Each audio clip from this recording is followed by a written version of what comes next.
Some unfortunate transfer portal news for Texas. I mean, Sark and company have dominated the portal since the offseason started, but over the weekend, Jabbar Muhammad, the former Washington corner, announced his commitment to Oregon. Your thoughts on that? And also, is Texas in the market for a corner or anybody in the portal right now? I know the window will reopen after the spring and maybe that changes things, but any sort of portal names that Texas fans should maybe be paying attention to over the next couple of days or weeks? Guys, I want to say this. I think the portal for this window is closed. Now, you've got a couple guys from Michigan that could flirt with the portal. And if that happens, there's a couple defensive linemen that if that happens, I'm sure Texas is going to kick the tires on. But with Muhammad heading to Oregon, and they had their eyes on a 6'4 DB out of Arizona named Tacario Davis, and that fell through. And so now, from what I understand, they're going to probably just wait until post-spring when the window reopens, because you're going to have more guys jump in after that part, because they're either going to be in the rotation in spring ball or they're not. So it's going to be obvious. I mean, I even think Texas is going to lose a few more guys once post-spring happens, especially on the offensive line, some of those younger guys. But right now, I think they're done. Listen, Jabbar Muhammad and Tacario Davis and some of those other DBs, to me, that was house money. Like, you're good there, but you want to add talent. That's what Sark does differently than I think a lot of college coaches. It's talent acquisition. It's roster building. Hey, well, you didn't really need a starting corner, but you don't turn down a top 100 kid in a Jabbar Muhammad. You don't turn those guys down. So you naturally pursue. But I think it's closed right now, Kellner. Outside of Michigan, if you have a few of those guys hit the portal, I think you could see Texas kind of looking there, because going into the SEC, we've talked about it. We know they want to get at least one, maybe two defensive linemen from the portal going into 2024. They did that, adding Sevilla out of Arizona, and I still feel like they want to add one more, but I feel like it's going to have to come after springtime. As you and I talked about previously, Justin, you have to be careful even when you're talking about bringing elite talent in, because if you feel good about a position group, all of a sudden you run the risk of upsetting the apple cart, if you will. And look, I'm all for competition begetting greatness, but when things are already really good, sometimes there can be a grass can be a little bit greener mentality that actually messes with the overall chemistry of things too. And, what? I give Sark a lot of credit, because that is the line I think these coaches and programs are trying to balance, because you can, like you said, you can screw up a recruiting class. You can screw up a position room, just by bringing in another guy or the wrong guy. Ever since Ajay Hall and Jaleel Billingsley, to me, those were the two bad marks that they brought in. They have batted almost 100%, 1,000 really, because they're now more judicious with culture takes. They're like, okay, you're a physical take, emotional. Are you a locker room take? Are you buying into what these guys are doing? Because if you don't, they're not even going to mess with you. And that's the beauty of the guys they brought in. I think it was eight guys, maybe 9 from this offseason. Each one of them has a role. Each one of them isn't necessarily stepping on another player's toes that was going up and getting recruited. Yeah, there's some younger guys that are going to have to fight even harder for reps, but that's college football. That's part of life. That's sports. And so you really got to toe that line. You got to find that really happy balance, because you can mess up the apple cart. You can upset a player or a couple players and a set of parents. And then you wind up risking losing a few guys. And then that affects your recruiting. And so with portals, you got to be careful with who you bring in. You try to overload your roster, and you're going to look like Colorado last year. And one example is Texas A&M. I can't remember how many guys they brought in. It looks like almost a completely different team. I want to say 1/3 of the team is different than before Elko took the job. And granted, they had to do that because I think they've had 2 classes now in the last 2 years just leave. I mean, the majority of those guys just take off. Checks didn't cash or something, one check bounced or something, whatever the excuses Walter Nolan and those guys were putting out. It's pretty funny. But like an Evan Stewart and guys like that. But, Sark is smart about it. He knows you have to be careful, but he's also honest. And I think that's why it works, because he'll tell them, look, you're going to be on the rotation. And there might have been a few portal guys they liked that didn't like hearing that word rotation. Yeah. There was a couple of them I know for a fact wanted to hear, I'm going to be a starter, right? And Sark said, no, I can't tell you that today. You get in here in the spring, we'll put you in a rotation, we'll see how it works. Well, some guys went to the portal to get that extra, year of film, of reps. They don't want to hear, well, I have to work to get on the field. I don't want to be in the rotation. I want to start and be my own guy. Well, Sark said, buddy, that's not how we do it here. And so I think him kind of putting that boundary down, being transparent, especially with the parents, and also the players' parents that are there. They let them know, look, we're kind of looking at a guy over here. We're looking at a couple players potentially in this room. We need more depth. And they could have used some more depth at corner. I think they're good there, but you can never have too many good corners. And so at the end of the day, Sark has figured out, I think, a good little happy balance. I think he's found the boundary and the line. And it can always go sideways. You never know with different personalities. But just look at the core guys that they brought in. You're talking about unbelievable kids, not just talent. Like Trey Moore might be a better person than he is football player. Isaiah Bond is already showing, and Andrew Makuba, matter of fact, are already showing leadership type qualities in workouts. And so Sark's been really good about that. Don't bring in too many. Don't get greedy, I think, is the thing that a lot of college coaches need to remember. Jay Wells, this is the first time we've had the chance to talk to you since Kenny Baker was hired as Texas's D-line coach. I know you guys at Inside Texas have written a lot and talked a lot about Kenny Baker, but would love to get your thoughts on the hire and just kind of what the Texas coaching staff is looking like now going into 2024. Yeah, it's funny.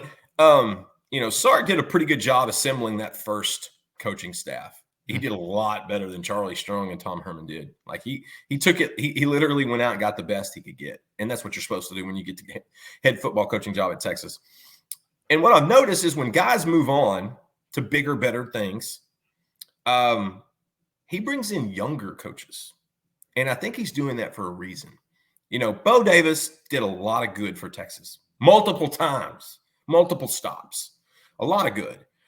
I'll never forget, like I told Coach Bo, we'll always have Iowa State thus. We'll always have Ames at night. Transcribing that rage was one of my favorite things I've done in this job.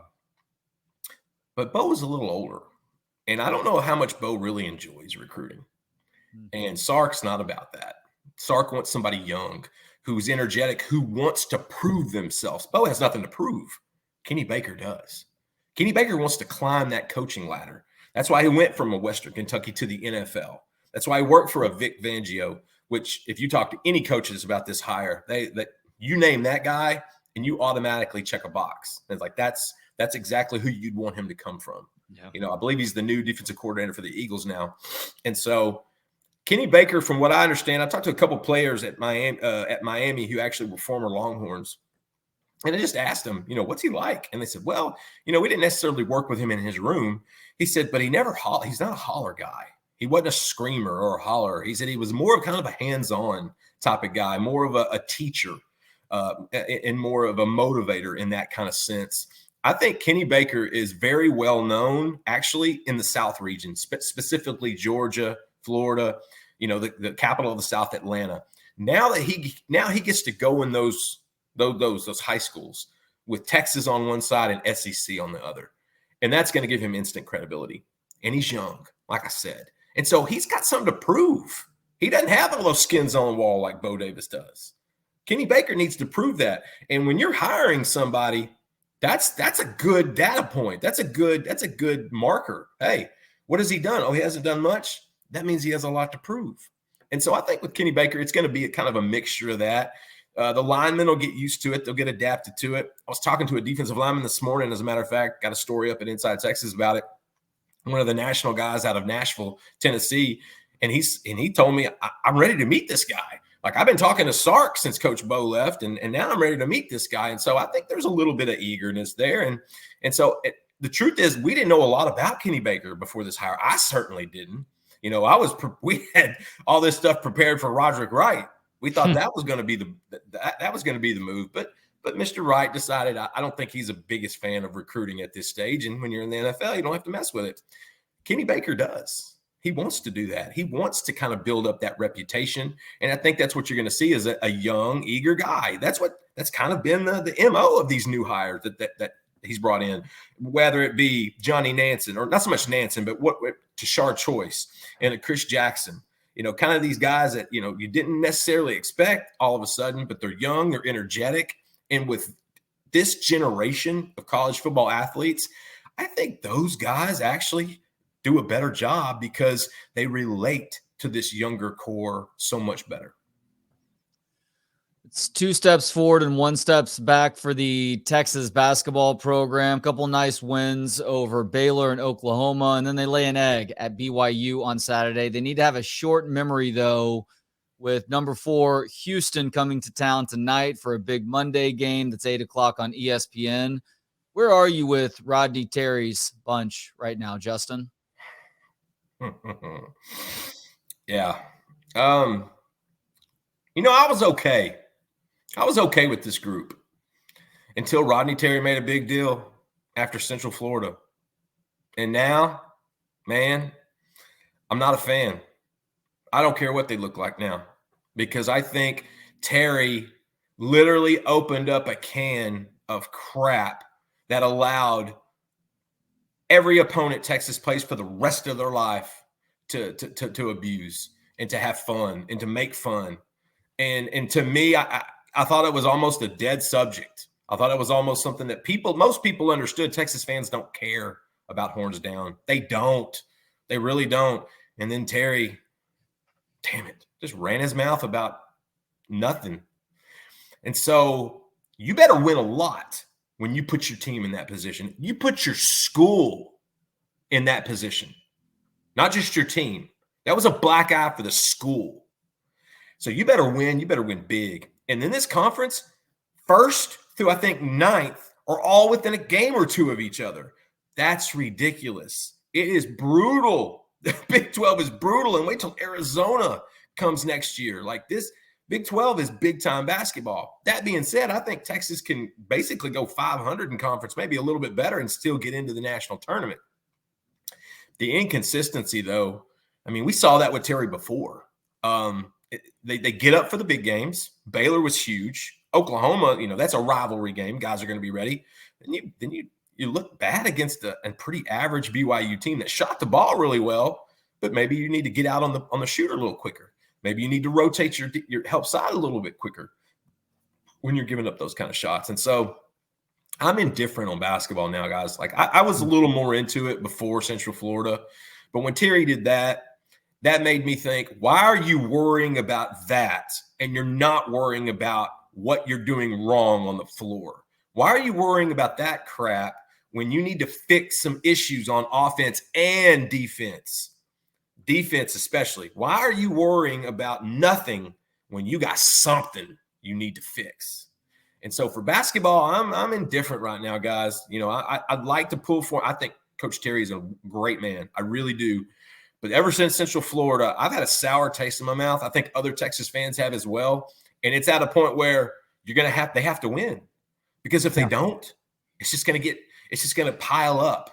And all the minutia of the crap of Horns Down is just going to continue to come out. It couldn't have gotten worse at BYU than when the BYU officials had the fans change their shirt. What are we doing here? This is college athletics. I remember going to college games as a kid, and the fans would call out the girlfriend's name of the players on the court. And hey, I was with so-and-so last night. Tell her I said hi when you see her after the game. Like, that's the fun part of high school and college athletics. It's the taunting. It's the back and forth. It's the emotion. That's part of collegiate sports, guys. That's fun to me. And Terry just sort of crapped on that. And so I'm indifferent at this point. They better win. They got Houston tonight. Houston's good. Yeah. Kelvin Sampson's got a squad down there off of Cullen Avenue. And listen, the Cougars are going to be ready. Texas can't screw around, because Houston has shown a penchant for separating from some of these big guys in the Big 12. They've had no problem assimilating to this conference. They better be on their toes tonight because Houston's coming for blood. If I know Kelvin Sampson, and don't forget, he used to coach at Oklahoma. He understands Texas basketball as well as anybody. They better be prepared because Houston will abuse the Horns if they don't come out ready. Last thing for me, Jay Wells, just want to give you the chance to promote the Inside Texas Football YouTube channel and also the website. What do y'all have brewing at both of those spots today and this week? Man, guys, I sure do appreciate that. Yeah, the Inside Texas Football YouTube channel. Give it a like, give it a subscribe, give us a shot at it, man. Just come see us. We're having a lot of fun. We've got a regular schedule. We've got a regular staff. We're doing different things with different hosts and different subjects. I absolutely love Paul Waddlington getting more involved because you guys both know as well as I do, that's one of the smartest guys on the planet, and he's such a good guy. Now, granted, I've got to use a Google every time he references something out of left field, but that's just me. That's my fault.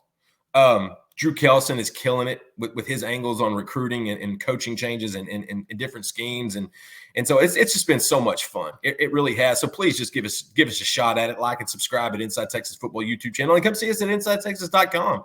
We're running a special right now. It's $1 for a month. And I got to tell you, we used to say this all the time. There's never a better time to come sign up. Well, honestly, there's not.